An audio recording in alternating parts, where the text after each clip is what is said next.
Bismillahirrahmanirrahim. Assalamualaikum warahmatullahi wabarakatuh. Pada kesempatan kali ini, saya akan menjelaskan dan mempresentasikan proposal penelitian saya yang berjudul Pengaruh Model Pembelajaran Problem Solving berbasis Laboratorium terhadap minat dan keterampilan pemecahan masalah pada materi vektor fisika. Sebelum itu, izinkan saya untuk memperkenalkan diri. Perkenalkan, nama saya Syifa Ulfiah dengan NIM 192153016. Adapun pokok bahasan dalam presentasi kali ini yaitu pendahuluan, kajian teori, dan metodologi penelitian. Langsung saja ke bagian pendahuluan. Peneliti dalam menuliskan proposal ini dilatar belakangi oleh berbagai masalah, yakni karena kurang minatnya peserta didik dan kurangnya keterampilan peserta didik dalam memecahkan suatu masalah dalam kehidupan sehari-hari, dengan alasan tidak menarik serta banyak kerumitan dan sejenisnya. Konsep materi yang kompleks dan rumit serta model pembelajaran yang membosankan menjadi pemicu peserta didik berpikir bahwa pelajaran fisika itu rumit dan kurang menyenangkan. Dengan demikian, proses pemecahan masalah merupakan salah satu bagian penting dalam proses pembelajaran terutama dalam fisika.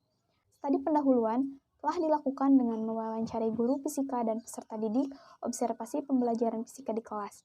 Berdasarkan hasil wawancara dengan guru fisika MIPA SMA Negeri 3 Tasikmalaya, diperoleh informasi bahwa pembelajaran fisika yang dilakukan di kelas cenderung berpusat ke guru menggunakan metode ceramah.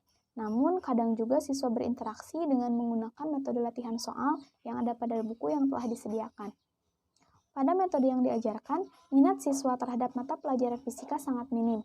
Hal ini dikarenakan siswa menjadi jenuh dan tidak semangat dalam proses belajar mengajar. Selain itu, berdasarkan kuesioner yang diberikan ke 100 orang peserta didik diperoleh hasil bahwa menurut 60% peserta didik kurang menyukai pelajaran fisika karena peserta didik mengira bahwa fisika itu rumit, terlalu banyak rumus, dan kurang menyenangkan dalam proses belajar mengajarnya. Berdasarkan observasi pembelajaran fisika di kelas, diperoleh informasi bahwa guru menggunakan metode ceramah. Biasanya menerangkan materi terlebih dahulu, kemudian diberikan contoh soal. Serta dalam pembelajaran fisika, siswa lebih ditekankan pada perhitungan rumus dan matematisnya, sehingga siswa cenderung berlatih soal perhitungan dibandingkan konsep fisika secara kontekstualnya. Hasil tersebut juga diperoleh dari hasil kuesioner yang dilakukan kepada 100 peserta didik, yakni 55% menyatakan pembelajaran fisika menggunakan metode latihan dan 25% menyatakan metode ceramah. Permasalahan lain juga, yakni menurut 97,5% bahan ajar yang digunakan pada pembelajaran fisika hanya berpusat pada guru. Kurang aktifnya peserta didik dalam proses belajar mengajar dapat diatasi dengan salah satu model pembelajaran, yakni salah satunya adalah problem solving berbasis laboratorium. Model ini merupakan gabungan dari model pembelajaran problem solving dengan kegiatan pembelajaran di laboratorium. Problem solving berbasis laboratorium merupakan model pembelajaran yang diawali dengan masalah dan penyelesaiannya dilakukan oleh peserta didik melalui kegiatan praktikum. Materi yang dipilih dalam penelitian ini adalah materi vektor, karena menurut hasil wawancara dengan guru fisika kelas 10 MIPA bahwa peserta didik kurang minat dan kurangnya keterampilan pada materi vektor.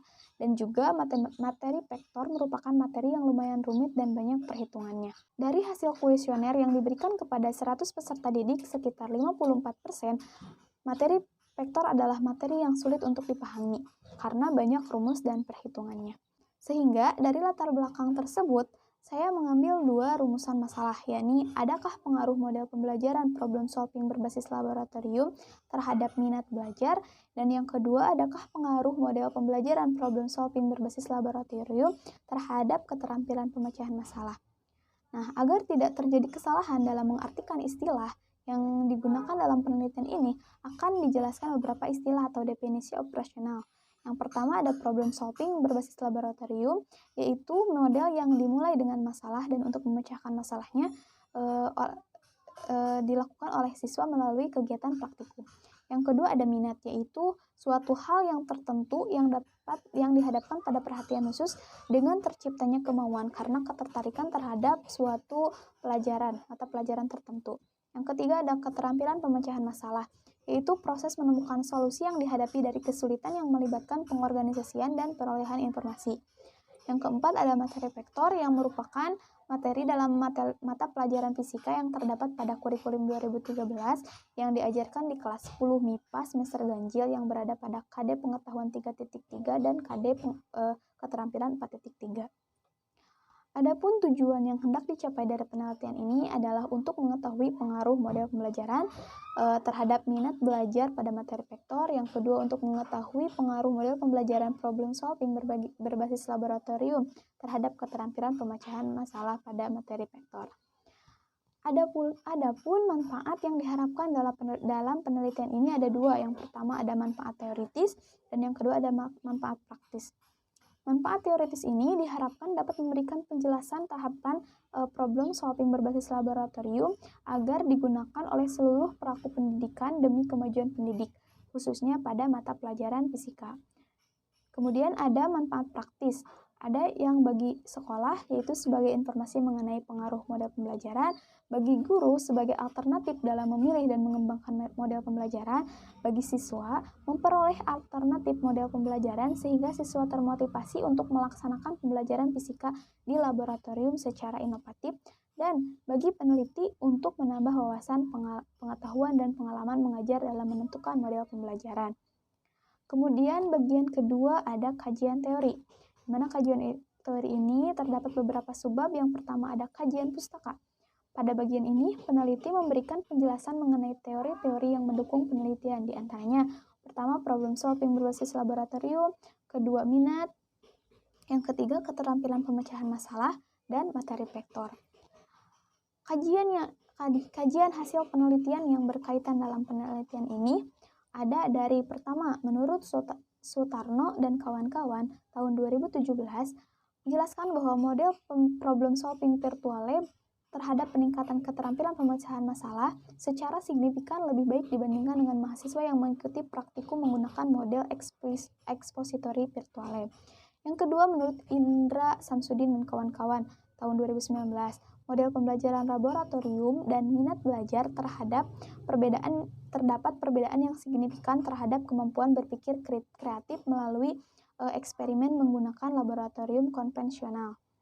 Kemudian menurut Muhammad Nasir dan kawan-kawan tahun 2020, keterampilan pemecahan masalah dan keterampilan metakognisi siswa SMA dalam kategori rendah. Kemudian menurut Rohman dan Onik Farida Nikmatullah pada tahun 2020, penelitian secara simultan metode pembelajaran problem solving, minat belajar, dan pengalaman belajar berpengaruh terhadap kemampuan berpikir kritis. Kemudian menurut Arif Rahman Fadli pada tahun 2019, model pembelajaran problem solving laboratori berpengaruh signifikan terhadap kemampuan berpikir kritis dan hasil belajar siswa. Kemudian untuk kerangka konseptualnya dapat dilihat dari gambar yang tertera.